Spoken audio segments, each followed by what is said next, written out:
Hi everyone, it's Don. I don't normally like to call people out for idiots, but this person here just is an idiot, and I'm curious to see what you think should be the punishment for doing this.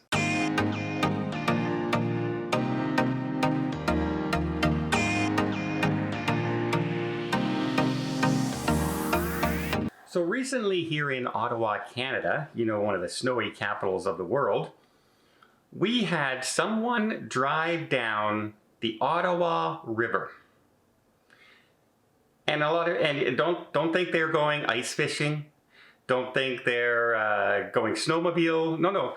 She's in her car driving about 50 miles an hour on ice on the Ottawa River when it finally hits a wider gap and the car goes through the ice. People rushed out. These people were amazing.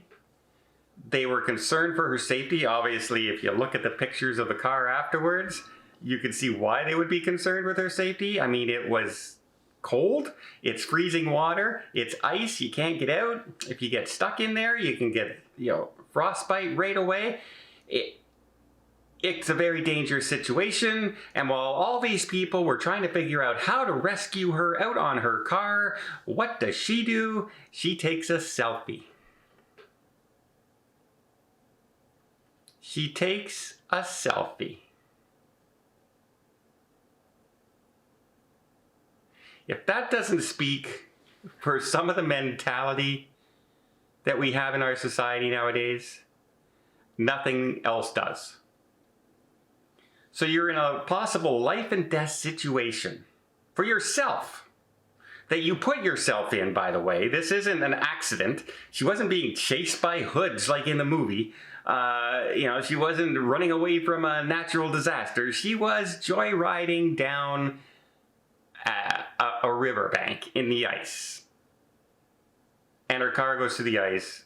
Life and death situation. What do?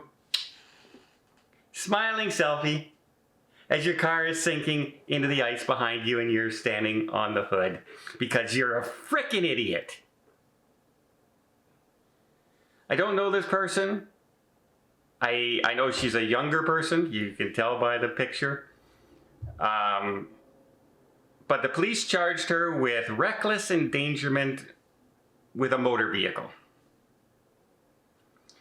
And that'll be a really interesting story when she tries to claim her insurance company to get her money for her car. Yes, I was joyriding down a river on the ice when the car went through the ice. Here, look, here's a picture.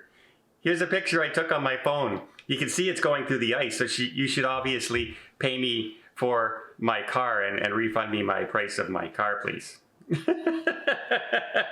I think she's going to be in for a very rude awakening. And I hope she's not rich, where mommy and daddy will pay for the car and everything and forgive little princess for doing something completely stupid. By the way, there are kids out there ice fishing. There are people out walking their dogs on that riverbank all the time in the frozen areas. And she's driving down there at 50 miles an hour. She would never have been able to stop, never been able to avoid hitting somebody if they popped up in front of her. That's one of the biggest reasons that I'm mostly upset. I don't really care how stupid you are with your own life, but when you're endangering other people's lives, that's when I have to draw the line. If you go skydiving out of an airplane and the chute doesn't open, it's on you. You chose to jump out of an airplane.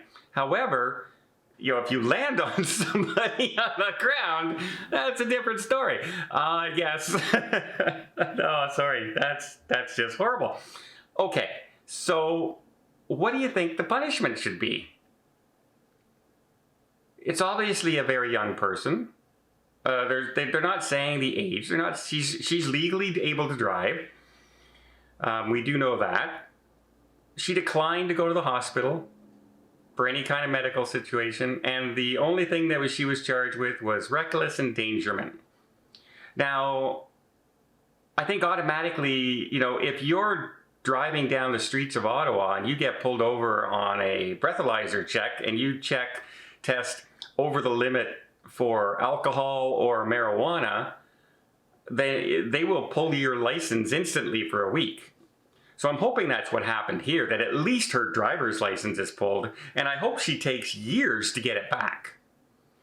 Because imagine that you're driving recklessly with a motor vehicle, you could kill some people, you total disregard for public safety or anybody else, whether it's other people or your own, and you still get to keep your driver's license. You just pay a fine for reckless endangerment kind of thing.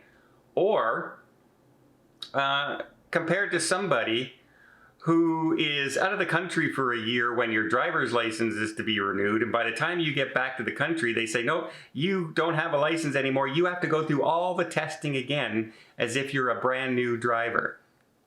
That is a situation here. So you would have to go through, just like a student driver, your layered testing to become your driver's license again. However, somebody like this can just get away possibly with it. Don't know what comes with reckless endangerment. Is there possible jail time? You know they're not going to put her in jail. You know that they're not going to send her to a detention center. They're going to fine her, and that'll be it. So at very worst, she's out some money. I don't know. I think for doing something that, like, I've been young, I've been stupid in my times, but I've never endangered other people. I've never done something that could absolutely kill some other person with my behavior. And I think when people do that, we need to punish them as hard as we can. So other idiots out there, maybe, just maybe, won't be idiots in the future.